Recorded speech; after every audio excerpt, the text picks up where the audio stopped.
Okay, that is going. Let's get Instagram live. I told people I was going to go live on Instagram. Yep. Yes. Hopefully they join. Well, don't wait to find out for that.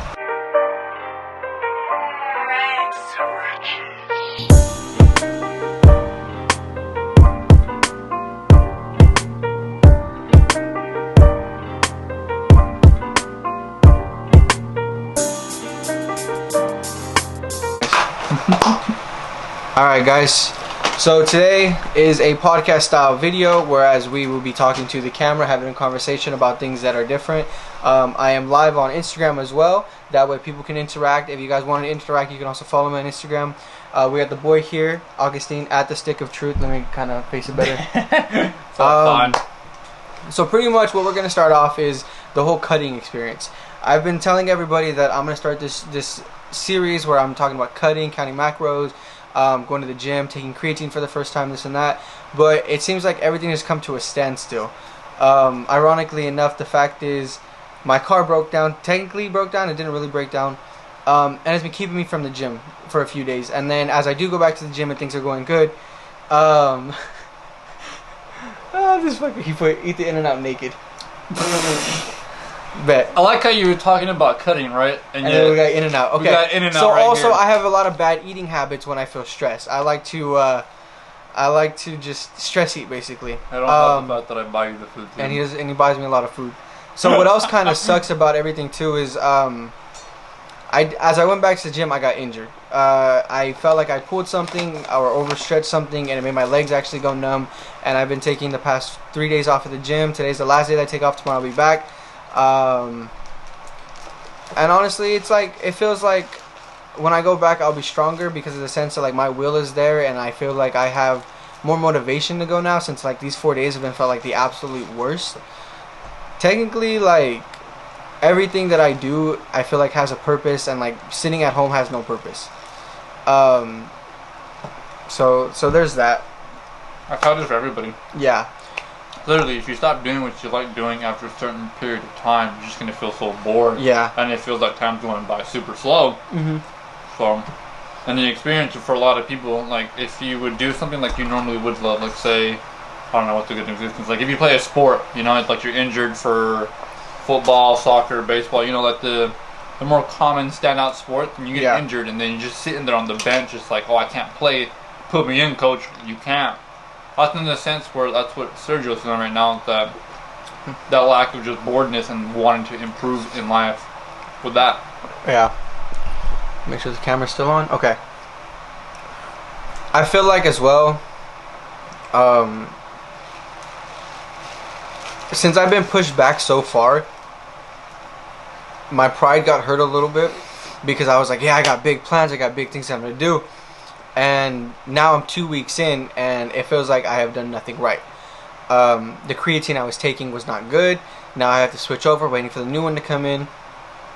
I felt sick majority of the time. Meal prep has not gone my way at all. It's just been a very hectic ride. But now that I'm like finally getting into a groove, and I'm like progressing, and now that I'm like actually like putting in the effort to keep going, even though I feel like I'm down, it does help me feel a little bit better in a sense. And honestly too, like the support, the following, the new friends, the new people, the new supporters, it does help a lot too. I mean, honestly, like when you got people supporting you in your corner, you get that motivation back, I feel like. And I mean, anybody can agree, when you got somebody on your side telling you like, you got this, it gives you the extra push that you feel like you need. Monohydrate. Yeah. Yep. So that's actually the one that I ordered from BPN Sups, because that's what somebody prescribed to me, was the monohydrate that they have. Honestly, it's been a weird journey, because the one that I bought was like a clear one. It was not clear, but it was like a brownish color, and it was very, very salty. It looked like salt, tasted like salt, couldn't do anything to dilute it, and I didn't like it, and it was like not really that great. Now let's get into the main topic. The main topic that I want to talk about today was natty or not, and how there are people claiming natural when they're probably on something and they're giving this false hope and a false image of what natty really looks like, and people are buying into it. And by them buying into it and they're creating this false image, it makes it harder for people who are really natty to basically sprout out and get a following. I mean, honestly, like, if you don't look like the person who's claiming fake natty, who's going to get the most support? You know what I'm saying? Like, it's kind of fucked up how it is, but that's just the reality of it. Honestly, like, when I look on TikTok, when I watch my YouTube videos, when I see people progressing, I'm like, oh wow, like, good job, you know what I'm saying? But at the same time, I see them claiming natural, but their gains and their body structure, it's changing in a drastic way in such a short period of time. And it's like, okay, like, are they really natty, or are they really they're just claiming it for the following? But there is a small chance, though, that there are 100% actual. It's just like, yeah, it's just genetics, but that's like a small fraction, though. Yeah, I mean, there's certain people with good genetics, you know what I'm saying? There's people who have genetics like Augustine here, where he's very skinny and he's very vascular naturally, and then, you know, as he builds muscle, he looks crazy lean all the time, even though, you know, he is gaining muscle. Or you got people like, you know, Skylar over here, who's just fucking big as fuck and just naturally a monster. And then you got people like my boy Sevi on the live, who is just a natural born athlete. You know, he's a fighter, he's a wrestler, and, you know, he's good at jiu-jitsu and shit like that. Me as myself, my genetics aren't really there, as I am short, but then again, I am very stocky, you know, and I'm stocky year round. Even when I'm getting fat, people are like, oh, you don't look fat, you look stocky, you know what I'm saying? So there's definitely that, but I feel like if you're gonna claim natural, like, you have to back it up, you know what I'm saying? Like, you at least do a blood test or something to back it up. That way there isn't this fake image being portrayed, and that way we don't accept people who are not natty, you know, as natty. People are often easily fooled when it comes down to it. You know what I'm saying? And it's mostly because of the following. Yeah. The bigger the following of the person, the more easier it is to believe what they're saying. Yeah. It's like a lot of it, like you see on TikTok, for like a lot of TikTokers who are trying to help in that type of lifestyles. Like, you can tell either they are natural or not for like a certain amount. I think, who is it? I forgot the top of my head, but I don't know who is it. But he's showing that he isn't 100% natural, and he's okay with letting it out. Like, that's also the difference between a lot of people. It's like, oh, if I tell the truth, then people are going to see differently. It's like, no, it's like, do what you feel like is the best thing for you, but just show it in the sense that you can't gain that physique the way that they think they will. You have to go at a point where your way of showing it to an influence of people will be seen differently. Yeah, because you don't want to create a false image. And I mean, it is very demoting when somebody creates a false image and you want to look like them, but you don't get the same results as them, because their results were heightened to a certain extent because of what they were taking, whereas you are natural and you're not fucking making any gains. And it kind of sucks in a sense to newer people, but then people who have been in it a long time, they understand, like, not everybody's going to tell the truth. I have a lot of respect for those who do tell the truth, though, because yes, it does take a lot to tell people, because, you know, they are at risk of losing their following. But at the same time, by them telling people that they're natural, they do feel a sense of like, all right, this person's got credibility, I'm gonna listen to them, I'm gonna follow them, you know, maybe they got good tips. Because, you know what I'm saying, you can't achieve that physique without hard work too. You know what I'm saying? Like substances that increase your testosterone, you know, or like you know, SARMs and shit like that, you know, that stuff only heightens it, but you still have to put in the work. You know what I'm saying? To be honest, I do feel like a lot of the time, though, people who claim fake natty are basically like, they're stealing the show in a sense, and it's not really fair to those who are actually like doing it from the ground up. Whereas, like, let's say Tristan Lee, that kid was skinny and super shredded, and now he's gained all this muscle. You know what I'm saying? There's always going to debate if he's natty or not, but even if he's not, or if he is, you know what I'm saying, he's put in all the fucking work. He's put in all that work, he's put in all that time, he's put in, you know, countless hours in the gym. He's, you know, he's grown his YouTube, and, you know what I'm saying, like, that's somebody who deserves a spotlight. Whereas you get people who are on SARMs and have this great physique, and then just pop up out of the blue, and they steal the show, and it's like, okay, they're claiming natty, but in reality, they might not be. So, I mean, that's kind of where I'm trying to get at with it.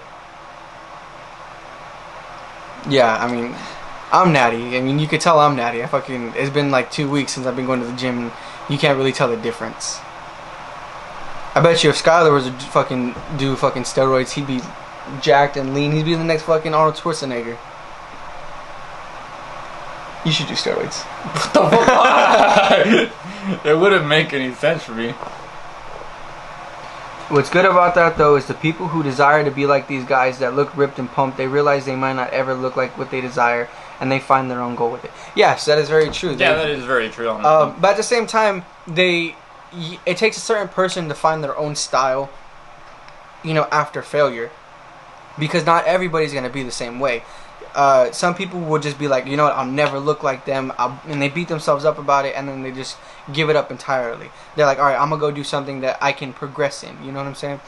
It's mostly just like, if you think about it, it's mostly those people who are afraid to get criticized when they go into the gym. They go into the gym and they feel like all eyes are pierced on them immediately, and they feel like they're being judged 24/7. And that's the thing, is like, I'm one of those people who I used to fall in that category. I used to be a lot slimmer, thinner. I used to hate the fact that people would stare at me. But once you get over that mindset and that little mental block, it's like everyone's there for themselves, and everyone started at a certain point, almost the same as me pretty much. It's just they were there longer and they've been doing it a lot more. And that's the thing, is like, for people like that, their mind block is like strong to the point where they're not going to let it go. And there's always those people who need that push, just to be like, look, go to the gym for yourself, do this for yourself. You're not doing this for others. If you do this for others, you're not really seeking something better for yourself in the end. Right. And I feel like I've been falling into the category of like, all eyes on me, I'm being judged. Oh yeah, they're laughing at me. Oh, I don't know what I'm doing. Like, I shouldn't do this workout because I don't know what I'm doing. I fall into that category a lot because I do feel like, where I stand and how I look now compared to how I work out and the weight that I push. I feel like they're like, oh, this kid he's big for no reason. He can't even push real weight. You know what I'm saying? Like, it does affect you negatively. But at the same time, it's a push. It's a motivation. And like, for me, I feel motivated to, like, you know what? Like, they're looking at me right now. Let me show them what I got. You know what I'm saying? I'm not going to ego lift. Nowhere near that. But I will, I will rep it out, focus on form. You know what I'm saying? Like, I don't want to like overdo it either. And I feel like that also plays a lot too, is ego lifting, when you feel like there's eyes on you. And I know Augustine can relate to that too. Yeah, for what he's referring to is that I'm like, what, maybe 129, almost 130, 131. And it mostly happens when I try to deadlift. I don't know why, but it's been my favorite thing to do. There'll be times where I try to deadlift 325. I think it's like almost my body weight, double that, I think. And then people just constantly just stare at me, just like, what is like this skinny kid doing? It's like he's gonna hurt himself. And then they keep staring at me. And the second one I get that, like, I get my stance down, I make sure the bar is hitched, I make sure I get that good breathing in, and then once I pull it all the way through, they're just like, what the fuck? And I'm like, what? They're just like, I've been here, I know what I want in life, and I'm gonna seek that regardless of if you judge me or not. I'm just like, hey, just because you're someone who might be a little bit bigger than me and can't do that doesn't mean that you constantly just have to judge me at all the time. Yeah. I mean, bodybuilding is one of those things where it's like, or like, not even bodybuilding, aesthetics, weightlifting, gym going, whatever you want to call it. It's one of those things where you have tons of people who can support you, and you have tons of people who are going to envy you and not support you and judge you. You know what I'm saying? I can go to the gym, get 1,000. Hey, you look good, bro. You look good. Hey, bro, you look big. And at the same time, from back to back, right after people say that, another person, oh, why is he doing that? Oh, he's not even that strong. Oh, I'm better than him. You know what I'm saying?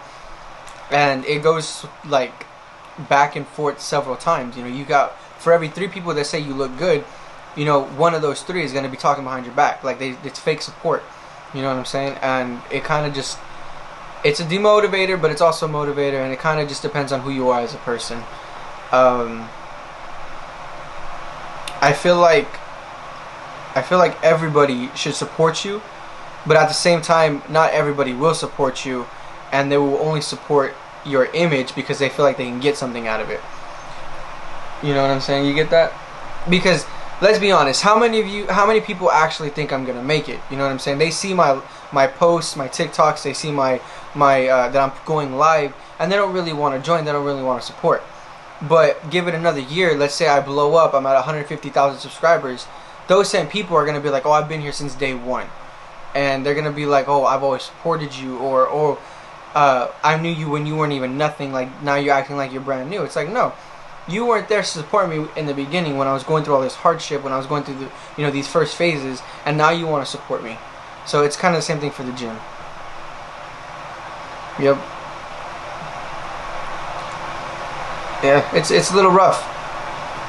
So yeah, that lifestyle is kind of rough, but I mean, if you want it, you go for it. I know it's not a lot. I know for that it's only like how would I describe it? Fuck, it's on the tip of my tongue. For fuck's sake, it's not going to be like, oh, it's suited for certain people. If it's right for them, they'll do it. But then there are those who just seek just like body positivity, and they already do that without having to go to the gym. So, yep. So, speaking about the whole aesthetics community and like going to the gym and stuff like that, I'm going to go into. Let me close this real quick. I'm gonna go into beginning weightlifting and how we're talking about ego lifting. I'm gonna talk about the most common injuries in weightlifting. So every once in a while, someone will be a victim of overloading, not putting too much stress on the body, ego lifting, injuries of tearing muscles, pulling shit. I mean, it can go from an extent from somebody just simply lifting wrong and getting a sore muscle to somebody lifting horrendously and breaking something, or even pulling, like herniating a disc, where I thought I had herniated a disc because of how frequently I was training legs and not letting my body recover, and how heavy I was constantly going because of the ego lifting factor. So it says right here, under most common injuries in weightlifting, the spine, shoulder, and knee were the most common injury localizations in both sports. It says the injury incidence in weightlifting, every 2 to 3 out of 1,000 hours of training led to 1 out of 4 injuries in the back, knee, or shoulders. I can relate with shoulder injury. When I was wrestling, a lot of the times, going from the table position, the first thing they'll do is they'll break down your arm and they'll shove you into the mat, and that caused a lot of pressure, and it almost caused a fracture right here on my collarbone. But ever since then, I've kind of had a disproportionate shoulder, whereas I'm lifting, one will be higher than the other, or if I'm saying like I'm doing shoulder press or something, if I'm not doing the reps properly, I will feel the most pain right here on this side. You ever had a shoulder injury? yeah, I still have mine actually. Yeah. It's not really a shoulder injury. It's just that I feel like something's misplaced. Mm-hmm. It's like every time I try to do any kind of like, if I try to do a form run for like incline bench or shoulder press, like literally today I was at the gym for shoulder pressing, and I felt it where like almost like the joint in my left shoulder was like kind of like feel like it was gonna pop out or not. But there are instances too where both sides of my shoulders feel like someone's grabbing a sewing needle and just stabbing on both sides. Mm-hmm. And like how I got that, no clue. I probably do remember, but yeah. And then going into back injuries, I feel like that is probably the most common in newer lifters, because if you really think about it, when you're squatting, deadlifting, any type of like seated rows or like seated overhead press, they all put pressure on your back if you're not tightening your core properly. And so since it's putting all that pressure, it's the easiest place to get an injury, in my opinion. And we all see people deadlifting and they arch their lower back, and even it hurts just to watch. Yeah. Because the majority of us know what that feels like. The pain that comes after that. So I mean, if anybody new to lifting is watching this, I recommend definitely tightening your core, getting used to lower weight, and getting used to the movement instead of going straight for like high repetition with high weight, because in the end it can mess you up. Yeah, I used to fall in that category, honestly. Yeah. I used to. And I mean, using a belt doesn't necessarily help with with like form or like a prevention of injury. It's more so to keep your abdomen tighter and help you focus on like your breathing portion of it. So don't think that a belt is going to prevent you from injury, because it's really not. Even a back brace can barely prevent you from injury. So definitely do take that in consideration. And then now we're going to talk about the knee, which is the third most injured part. Literally, you're just hitting the spots on of like mostly like why I've been hurting. Not recently, but lately it's mostly just because I'm starting to lift more heavy. So I didn't realize that when you lift more heavy with heavier weights, that you should take it slow, not do it constantly, and eat more food. Something that I'm not frequently doing.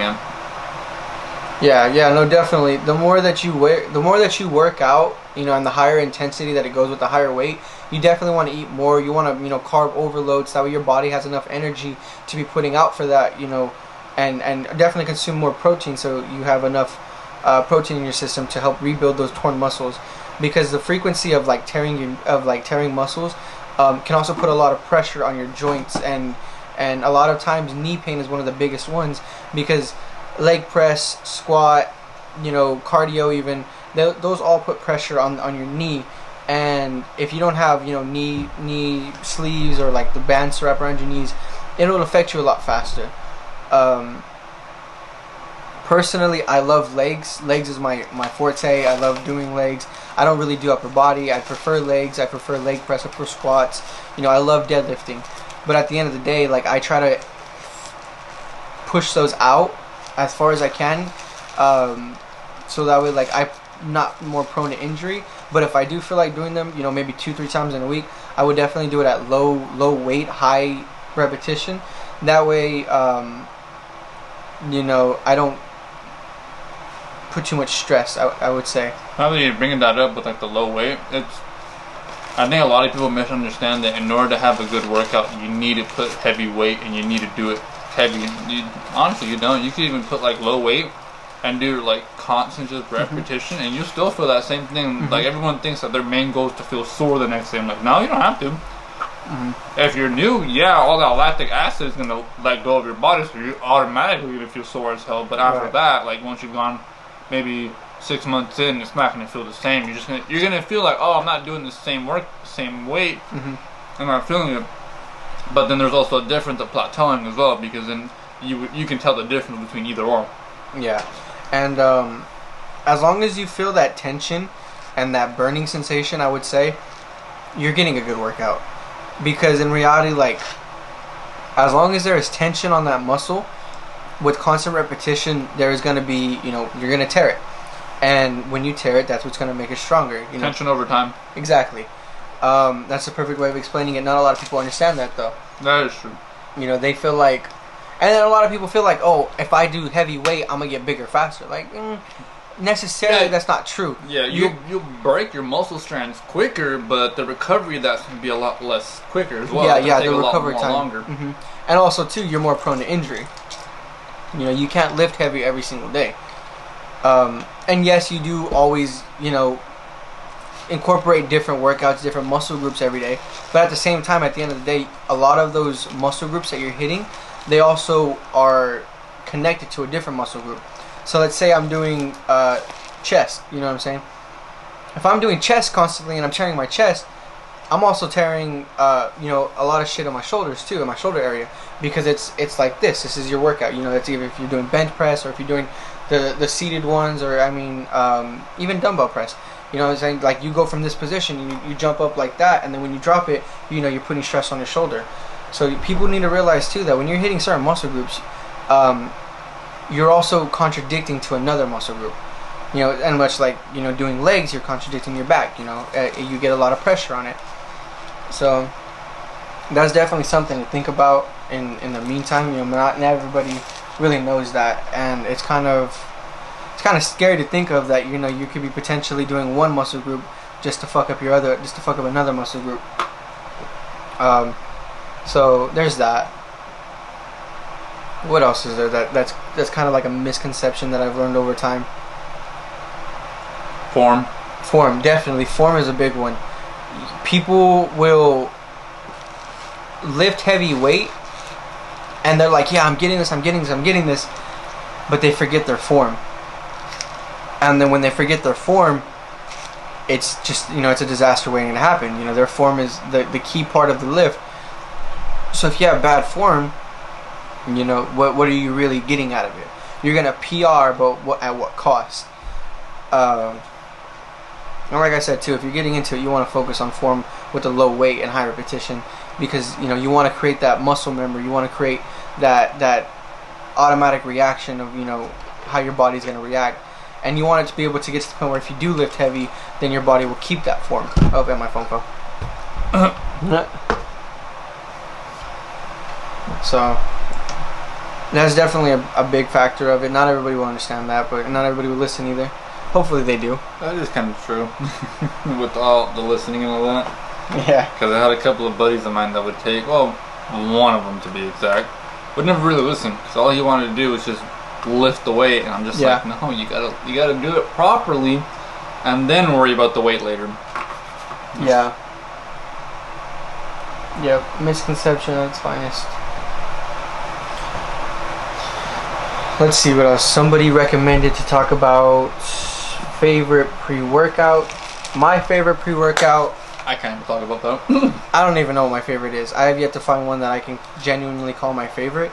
I had Gorilla Mode, but the Gorilla Mode that I had, you would have to take 2 scoops to get approximately like 300 milligrams of caffeine. It's loaded with a bunch of pump products and stuff like that, and it's very good for if you combine it with other products. But for just by itself, Gorilla Mode is good, but it's not my favorite. The other one that I'm taking by Redcon 1, that one's actually very good. I like getting that itchy burning feeling, so that definitely gives it to me, and I feel like that one makes me progressively get better in the gym because I'm feeling what I like in a sense. What pre do you take? I don't really take. Honestly, like for specific ones, I just take them. I take different ones. I know it's not a smart idea to be taking different like brand after like a period of time. It's just sometimes some of them for me don't really stick.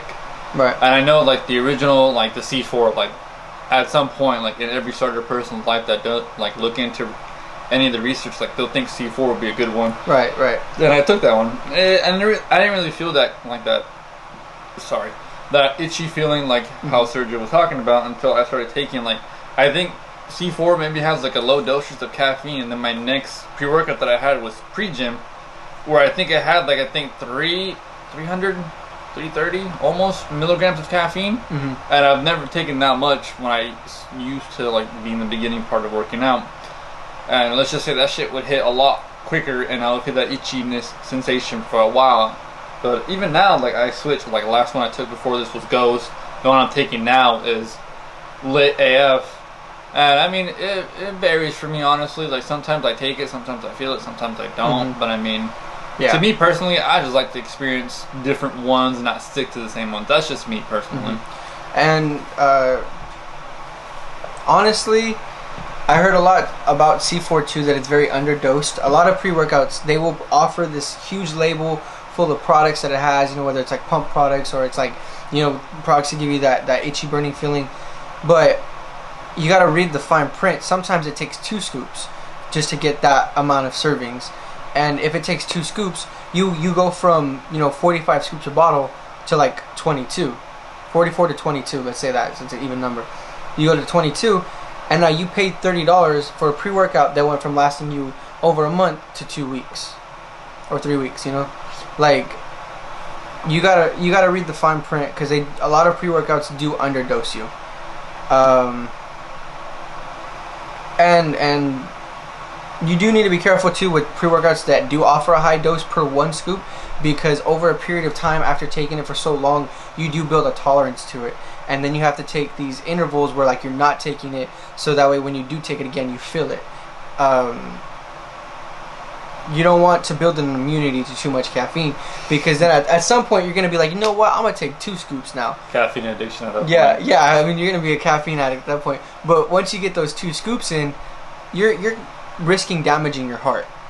Okay. And for a lot of people, I'm 22. I'm not younger than his age. He's like 19. I'm 22. 19, yeah.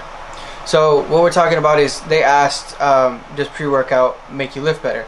In my opinion, Pre-workout gives you the motivation to lift. It gives you the energy that you're lacking to lift. So I wouldn't necessarily say lift better. I would say it just increases your ability to want to push that way. It gives you more motivation. Because I mean, in reality, you could have a good lift without pre-workout and then have the same lift with pre-workout. It just kind of depends on your mood throughout the day. So it's a hit or miss. Not necessarily does it make you lift better, but it helps on your off days.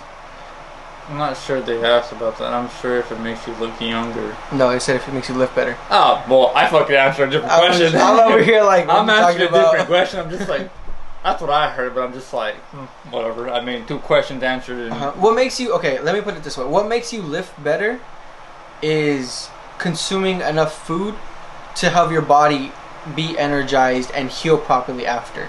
That's what makes you lift better. Taking pre-work more of an important part of lifting and going to that lifestyle than just lifting in general. Yeah, because people think that, oh, if I'm going to lose weight, then I need to stop eating. No, you don't need to stop eating. You just need to consume less calories than you burn a day. You got to be at a calorie deficit. And when you're at a deficit, it doesn't mean don't eat. It just means eat foods that are like lower in calories. You can eat 4 or 5 meals a day, and they're just low calorie meals. And if you burn more, you're going to lose weight. Simple.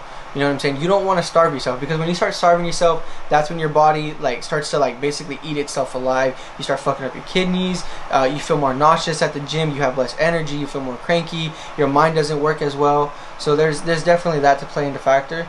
And when you're lifting heavy too, you want to eat more, eat as much food as you can, because then if you eat a lot, you know what I'm saying, your muscles are feeling full, they're feeling ready to go, and you can lift heavy. You know what I'm saying? That's why people want to carb overload a day or two before they're gonna lift heavy.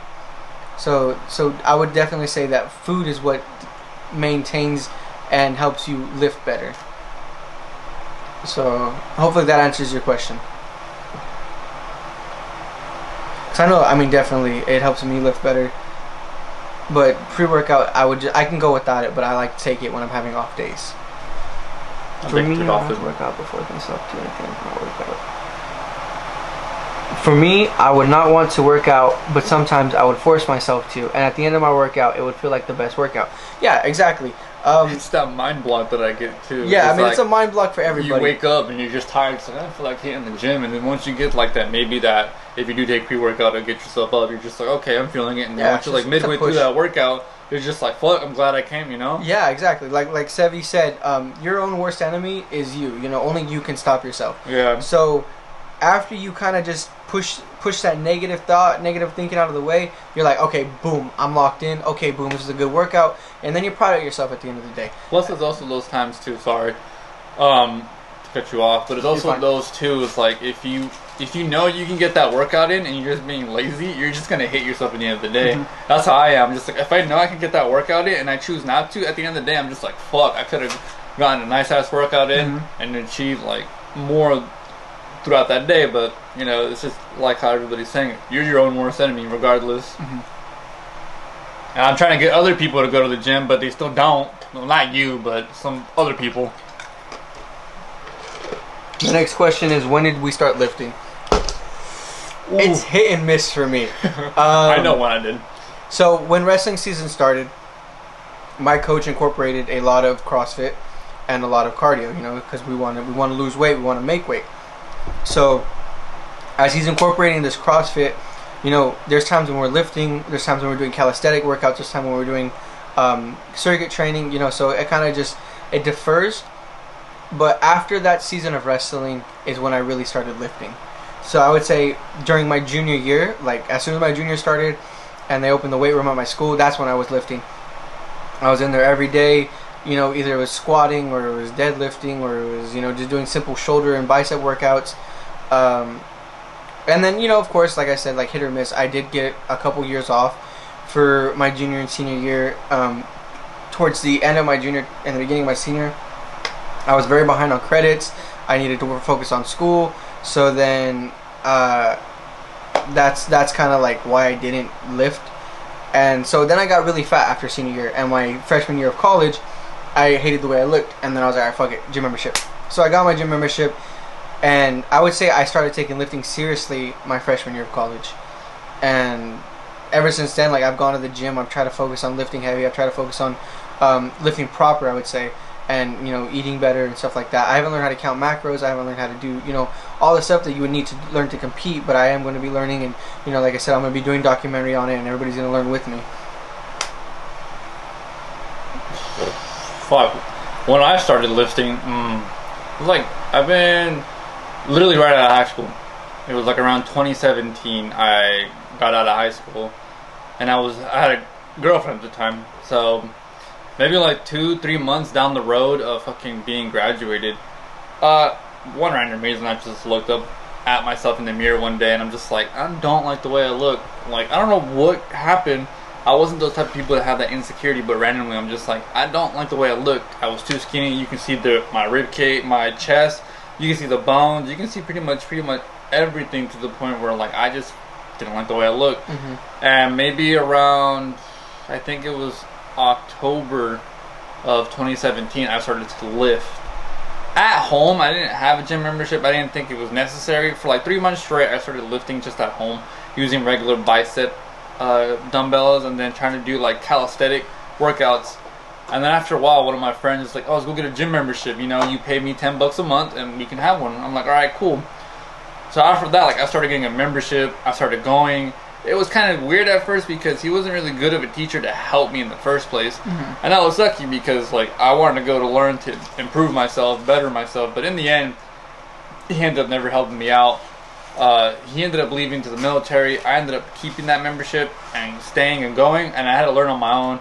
There were some mishaps here and there. I would injure myself, but then I had one of my friends during the college, when I entered my freshman year of college, he helped me out, and he started helping me improve better on my form, learn new workouts for different parts of my muscle groups, and eventually after a while, like, that started becoming a thing for me. So for the last like 4 years, I started to take it seriously, but then there would always be like a dip of time that I wouldn't do it. And it would kind of bum me out that I wouldn't do it for like maybe, like, there was the longest time I haven't gone to the gym was like 6 months. It was like my first year of actually like just going to the gym just to improve it, and I was seeing it out. But ever since then, like for those last 4 years, I have not regret going to the gym. It's probably like the most funnest thing for me to do to ease my mind on a lot of things. And hey, if you hurt yourself at the gym, don't mean you can't go back. Yeah, and so the next question, thank you, Angel, for pointing that the food is going to digest. The next question was, would you be open to expanding your workouts? For example, jiu-jitsu, MMA, or boxing? I think that you definitely want to have a variety of different workouts. Just depends on what you're training for. So if you're training for physique, you're doing a lot of cardio, then you would definitely want to do something like boxing, because they're so focused on breathing and technique, and it definitely takes a lot of cardio and it does burn a lot of fat. So you would want to do that. But let's say you're going for like this big old bodybuilder, you're increasing your food, and like you're like getting jacked as shit and you're getting big as shit. You're not going to want to do workouts like MMA or jiu-jitsu because it takes a lot of cardio and it takes away from your muscles, because a lot of times cardio burns fat but also decreases muscle size. So there's that. But you do want to expand based off of what you are training for. Like me right now, I'm training for physique. I want to see where I can get in 4 weeks and see if I can be at competing level. So then I'm definitely going to incorporate a lot of cardio. So I'd be open to doing boxing, because boxing is a very good one. And also too, like, it takes a lot of core strength too, because I use a lot of, I would say like kinetic energy, because in the way you hit, stuff like that. So if I wanted a nice core, I would definitely do boxing. It must be cardio for me because I used to run during my high school year, maybe cross country. So I would mostly just incorporate anything that's cardio based. That way I can keep that shreddedness on me, because no matter how much I eat, like, in order for me to actually gain the muscle, I need to start meal prepping. Yeah, and also too, like, depending on how much cardio you do, you can definitely get bigger while doing cardio. I mean, Tristan Lee, for example, does soccer, and he's like a huge, he's always doing cardio, but yet he's lean and just shredded as fuck. You know what I'm saying? So it's definitely possible to do cardio at the same time as building muscle. It would just be lean muscle, I would say. Alright, and so talking about your girlfriend, we're going to get into the next subject. The next subject is working out single, in a relationship, and heartbroken. So there are... I can vouch for mostly half those, by the way. Exactly. So heartbroken single and, in a relationship, working out is completely different. Your mindset, your attitude, your motivation, just everything is completely like different. So we'll start at working out single. When you're single, you're not really tied to anybody. You don't really have to worry about texting anybody back, and you definitely don't have to worry about, you know what I'm saying, like being accused of cheating or nothing like that. So you're comfortable in the gym. It's just you and the weights and all that time. Exactly. So you can be there for fucking 4 or 5 hours and just be like, all right, I'm cool. Whereas if you're like in a relationship, you want to respond to your significant other. You want to be able to talk to them. You want to be able to, like maybe even have them there with you. So when you're in a relationship, I feel like working out becomes more of a hobby than a priority, and it definitely does take away from a lot of the time that you have when you're in a relationship. You're not going to go to the gym as often because you want to spend time with your significant other. Unless they like going to the gym too, that's a plus. Yeah, it's a plus if you can find a gym bae, but it's hard to find one of those because they usually just play you in the end. Or they lift more than you and you're just like, nah. If she lifts more than you, I'd feel bad. Anyways. I feel like she lifts more than you now. We're not going to talk about that. Anyways, okay. Yeah, so I mean, the difference between single and in a relationship is just one, time, and two, like your mindset. You're just like, okay, I'm single, I don't have nothing to worry about. Or, oh, I have a girlfriend, let me respond. You know what I'm saying? So, and then depending on, your significant other, they can also be very clingy or needy. So you might have to be, text them back faster or text them back, instantly like that, depending on who they are, how they are. No shade though, who cares? If you want to talk to somebody, you want to talk to somebody. There's nothing wrong with that. I will say though, if you are like going to the gym and you're in a relationship, and they know that this is like the one thing you like doing, like on a daily basis, and they get mad about it, that's a red flag. Yeah, because this is something you like doing for your own health to better yourself. Yeah. And they're like, no, I don't want you to go to the gym to stare at girls' ass. I'm just like, first of all, you only go for yourself. Yeah. You do it for your own self, your mental health. Right. Pretty much everything. Mm-hmm. And if they start accusing you and start thinking, why are you going to the gym too often? I'm just like, I'm doing it because I enjoy it. Mm-hmm. And it helps me feel better about myself and get all that tension that you feel throughout the day out. Exactly. And I definitely I definitely relate with that too, in the sense that when I am at the gym, I feel comfortable and I'm letting out all this pent up aggression, or like a lot of this stress is just, it's flowing out of my body. And I use the gym as a coping mechanism a lot. And, a lot of people do too. So as I'm in the gym, I'm feeling better about myself. I'm having a better mindset. I'm not stressed. I'm not worried. I'm just like in there banging those weights out. So it makes you feel good. So I mean, definitely those, you want to be supported in that. So if they don't understand that and they push it against you or they use it against you, just run away. And now we're gonna lead into heartbroken working out. We know a lot about that. When you're heartbroken, you feel like you're going crazy. Here, let Francisco join. Give me 1 second. Oh my god.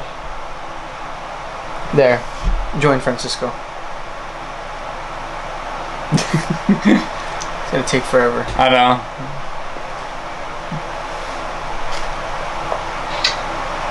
Okay. Bro, there's Francisco. let's go to the gym right now talking about the gym. You're not on it. Oh my god. Okay. We're finishing this podcast. Like I got the HCL going on right now, bro. I'm about to get this creatine. So that's the creatine that I had that I absolutely hate. And it's the, what is it called?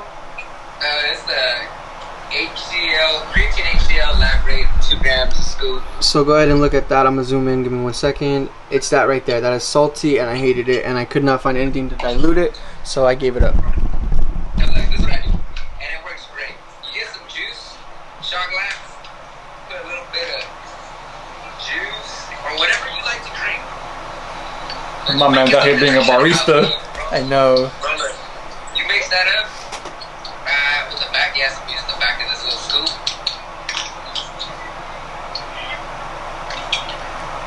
You shotgunned it. It's fucking. That's why I got rid of it. That's why I don't want to take it no more. So back to what we were saying about the whole heartbroken working out. I feel like when you're heartbroken, you're not there to focus on building muscle. You're not there to focus on other people. You're more there because you feel very sad and like a deep like hatred for yourself in a way. So you're going there to just be like, you know what, I want to get better, or you know what, I want my mind to be better. I want my mental health to be stronger. You're mostly just there just to relieve all that pain. I would know because I would go there and I would feel like shit. You could say it's pain. It kind of does feel like pain. People don't realize that when you're heartbroken, you feel that in your chest, and it does hurt. Until you hit chest day, and then you really feel it in your chest. Yeah, and then that's pretty much. And it's true though. A lot of times, physical pain does outweigh the emotional pain. Oh yeah, believe me. Fucking the next day you wake up hella sore and it's like, goddamn. Oh, you're just like, what was I sad about? Serge, I'll pick you up right now, bro. Why don't you come join the podcast? Oh, well, you are. I am. Yeah. From afar. No, but I have a few heartbreak stories. Well, just one heartbreak story, really. And that's the reason I got asked, bro. That's the reason you started boxing? So before you joined, somebody was asking if you want to incorporate different workouts, like boxing, MMA, jiu-jitsu. And I was telling them, if you are going for physique, and and a lot of times physique takes cardio, one of the best things to do is boxing, in my opinion. Because a lot of the footwork technique, it takes a lot of cardio. You're going, how many minute rounds a majority of the time?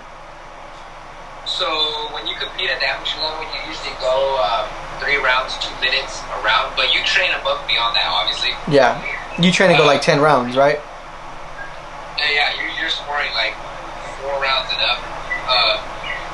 But dude, honestly, if you want to get cut up, and if you're going mainly for looks and you just want to get the technique, boxing's perfect. And there's not a single person I trained with that wasn't cut up. Like, every single one of my teammates was sliced and diced, dude. Yeah, and I told them too, like it's very good for your core because you're taking that impact, you're taking those hits, and you're going through all these movements that require core strength, like kinetic energy and stuff like that.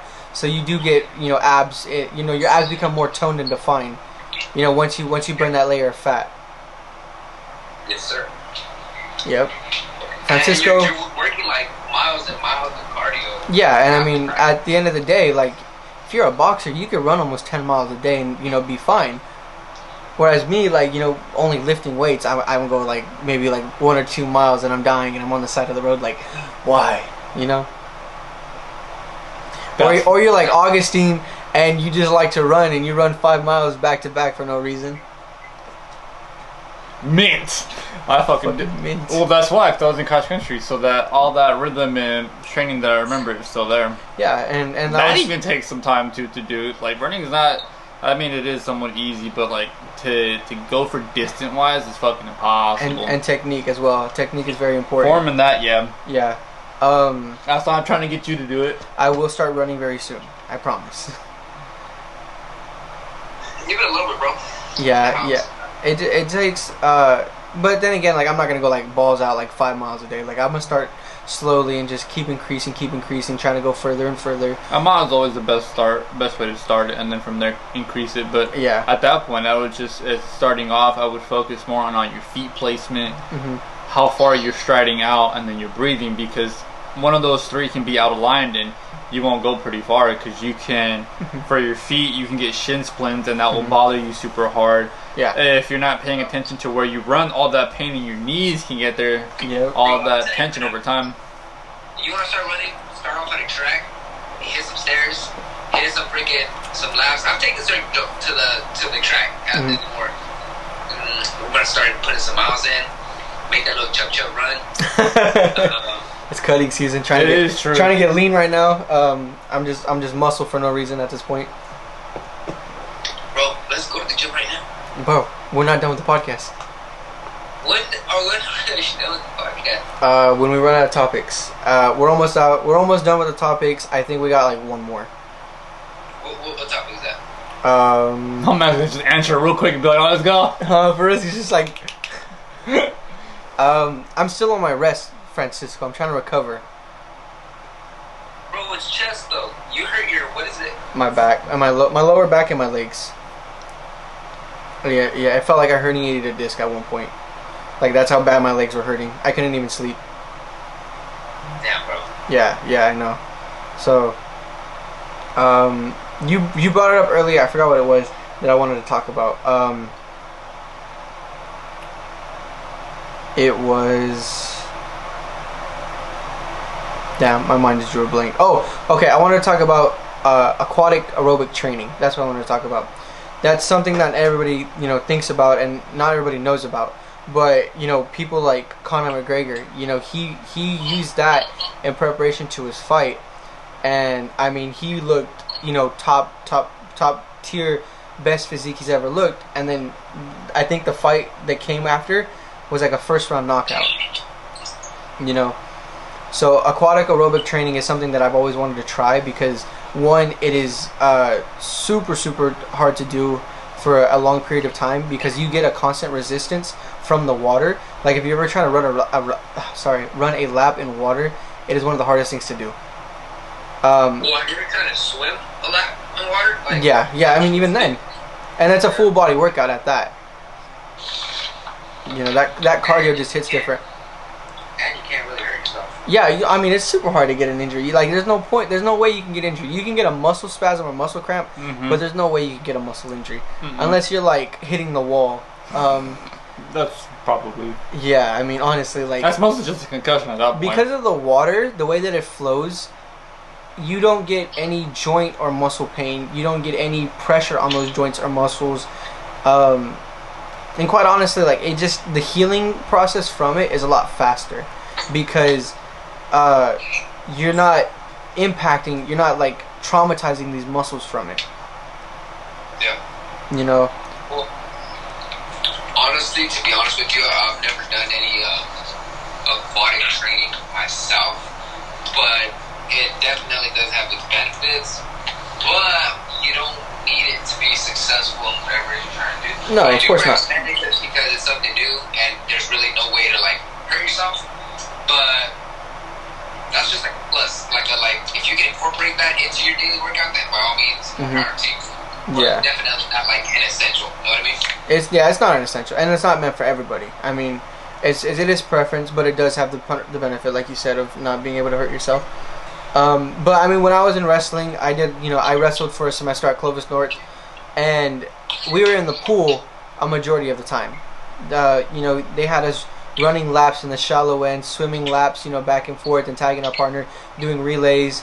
And honestly, like that was like some of the most hardcore cardio that I've ever done, because I mean, running in a weight room is nothing compared to running in a pool.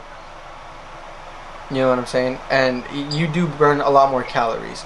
But you do need to be careful with how you eat. You definitely want to eat 30 minutes before and not during or after. You don't want to get cramps. You don't want to get nauseous during that time. I don't think anybody threw up. Hopefully. I don't remember really. But yeah, so you definitely watch what you eat before you do any aquatic aerobic training. Or any aerobic training in general. Like if you do any sort of like cardio or like let's say boxing or wrestling, and you eat too soon and you don't let your body digest it, you're most likely gonna feel nauseous and throw up. Yes, sir. You ever thrown up, Francisco?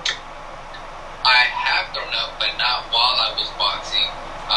I actually ate a whole foot long. Said the story. I ate a whole foot long, so I cut a lot of weight for wrestling. Like the days prior. Yeah. And finally I weighed in. I weighed right on freaking weight.